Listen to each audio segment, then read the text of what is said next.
High Chris, আমাকে এবং জুলিকে আজকে আমন্ত্রণ জানানোর জন্য ধন্যবাদ। কি সুন্দর একটি দিন, এই যে সে, কি অসাধারণ একটি দিন। তো আপনারা হয়তো বুঝতে পারছেন আমরা আজকে এখানে এসেছি ও নিউজ 13 নিয়ে কথা বলতে।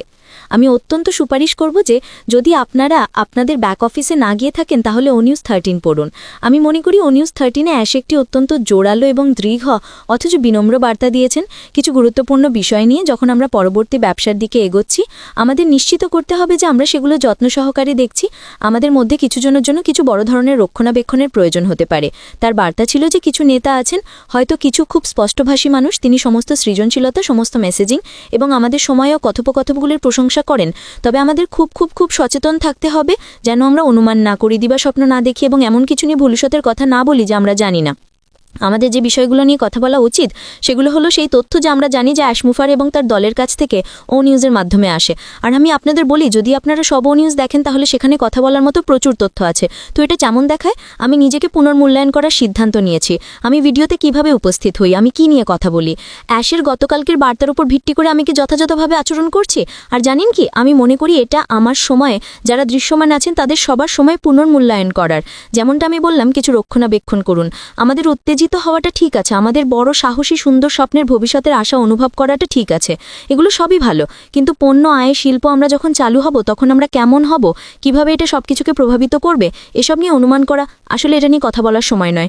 অন্য একটি গুরুত্বপূর্ণ বিষয় হলো এটা কেবল ইউটিউব বা ফেসবুকে থাকা মানুষের জন্য নয়। ভাবুন তো, আপনারা কি লোকেদের ইমেল করছেন, আপনারা কি লোকেদের মেসেজ করছেন, আপনারা কি অনুমান করছেন এবং এমন তথ্য তৈরি করছেন যা এখনও আমাদের সাথে শেয়ার করা হয়নি। এখন সময় হয়েছে প্রত্যেকের অ্যাশ মুফারা যা বলছেন তা খেয়াল করার। যদি আপনারা সত্যিই তাকে এবং এই দৃষ্টিভঙ্গিকে সমর্থন করেন যেমনটা আমরা সবাই করি, তাহলে আপনারা তার কথা মনোযোগ সহকারে শুনবেন এবং মেনে চলবেন। কারণ যদি আমরা এটা করি তাহলে আমরা পুরনো থেকে নতুনে সেরা স্থানান্তরটি করব। এখন মনে রাখবেন বন্ধুরা, ও নিউজ 13-এ তিনি যা বলেছিলেন তা হলো এটা তেমন নয় যেমনটা আপনারা আশা করছেন, ঠিক আছে? সুতরাং যদি আমরা অতীত এবং পুরনো গাড়িতে পড়ে থাকি তাহলে কখনো কখনো যা ঘটে তা হলো লোকেরা ভাবতে শুরু করে ও এটা সেটার নতুন সংস্করণ, অথবা ও এটা ওরকম হবে তবে আরও বেশি। আপনাকে আপনার মাথা থেকে এই ধারণা বের করতে হবে, কারণ তিনি বলেছেন এটা তেমন নয় যেমনটা আপনারা আশা করছেন। আমি একটা দ্রুত গল্প বলবো এবং তারপর জুলিকে দেব, কারণ আমরা আজকে খুব বেশি সময় ধরে থাকবো না। এই গল্পটির সাথে এখন যা ঘটছে তার সামান্য মিল আছে। যখন আমি কমিউনিটি হাসপাতালে কাজ করতাম তখন আমাদের ডার্টমাউথ হেজকক হেলথ কেয়ারের সাথে একটি সম্পর্ক ছিল যেটা নিউ হ্যাম্পশায়ারে ছিল।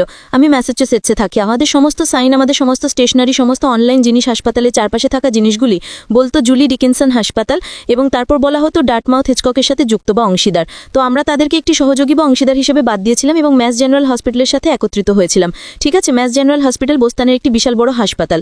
তো আমরা তাদের অংশ হয়েছিলাম। সংস্থা হিসেবে আমাদের যা করতে হয়েছিল সেটা হলো আমাদের পুরনো সম্পর্ক, ডার্টমাউথ হিচকক সম্পর্কে যা কিছু বলা হয়েছিল সেটা সরিয়ে ফেলতে হয়েছিল। আমরা একটি প্রতিযোগিতা করেছিলাম যেখানে আমরা লোকেদেরকে খুঁজে বার করতে বলেছিলাম যেটি কোথায় ছিল। যেমনটা আমি বললাম, এটি বিজনেস কার্ডে ছিল। আমি আসলে একটি ল্যাকটনে, যেমন একটি পোডিয়াম যেখানে আপনি দাঁড়ান, তার নিচে একটি ছোট প্রতীক খুঁজে পেয়েছিলাম এবং আমরা সেটি সরিয়ে ফেলেছিলাম। এবং সংস্থা হিসেবে আমরা যা করেছিলাম সেটা হলো সেটি একটি ভালো সম্পর্ক ছিল। হ্যাঁ, সেটি তার উদ্দেশ্য পূরণ করেছিল, কিন্তু আমরা একটি সম্পূর্ণ ভিন্ন দিকে যাচ্ছিলাম। আমরা এই নতুন সম্পর্কের সাথে ভিন্নভাবে কাজ করতে যাচ্ছিলাম। এখন আমরা যা ব্যবসায় করছি তার থেকে কিছুটা ভিন্ন, তবে কিছু মিল আছে। আমরা যা করতে পেরেছিলাম তা হলো আমরা পুরনোকে ঝেড়ে ফেলতে পেরেছিলাম এবং খোলাবাহু এবং খোলা চোখে নতুনকে স্বাগত জানাতে পেরেছিলাম এবং আমাদের ভাষা পরিবর্তন করতে হয়েছিল। তো আমার সুপারিশ, আমি যা করব এবং যা সবাইকে করার পরামর্শ দেবো সেটা হলো ফিরে যান। আপনি কি পুরনো শব্দ, পুরনো জিনিস দেখতে পাচ্ছেন, সেগুলো থেকে মুক্তি পান। সেগুলো পোস্ট করা হোক, লোগোতে থাকুক বা গ্রাফিক্স হোক, যাই হোক না কেন। আপনি জানেন অ্যাশ সরাসরি আমাদের এটা করতে বলেনি, কিন্তু যদি আপনারা ও নিউজ 13 পড়েন তাহলে তিনি খুব খুব খুব দৃঢ়ভাবে বলেছেন যেটা তেমন নয় যেমনটা আপনারা আশা করছেন, ঠিক আছে? আমরা পুরনো গাড়ি নতুন গাড়িতে যাওয়ার কথা বলেছি। আমাদের এখনো বড় সুন্দর সাহসী স্বপ্নের ভবিষ্যৎ আছে যা আমরা পরিচালন করছি। আমাদের সেই স্বপ্ন আছে, কিন্তু আমাদের নতুনে যেতে হবে এবং পুরনোকে সেই স্থানে রাখতে হবে যে আমি আমার সেই স্লাইডে আগে বলেছি, সেটাকে সেখানে থেকে দিতে হবে। তাই এটা একটা পরিবর্তন। তাই আমার অন্য সুপারিশ হলো কিছু পুরনো জিনিস পরিষ্কার করুন। আমরা নতুনকে স্বাগত জানাচ্ছি এবং আপনি যেভাবে নিজেকে উপস্থাপন করছেন তার কতটাই সম্ভাবনাতে ভেবে থাকা প্রয়োজন। অনুমান না করে, অনুমান করার চেষ্টা না করে, বা হয়তো কিছু নির্দিষ্ট জিনিসটি অনুমান না করে। কারণ কখনো কখনো যখন আপনি কথা বলেন লোকেরা তা গ্রহণ করে, তা বিকৃত হয়েছে এবং আমরা অ্যাশ এবং তার দালের যে বড় সাহসী শুদ্ধ স্বপ্নের কাজ করছেন তার ক্ষতি বা বিলম্ব করতে চাই না। সুতরাং আমি আবার এটি পড়ার, কিছু আত্মমূল্যায়ন করার এবং প্রয়োজন হলে কিছু সমন্বয় করার কথা বলবো। আমি তাই করছি। দেখুন সবকিছু ঘটতে শুরু করবে, ঠিক আছে? শুধুমাত্র সেই ওইএসে থাকুন, আবার পড়ু।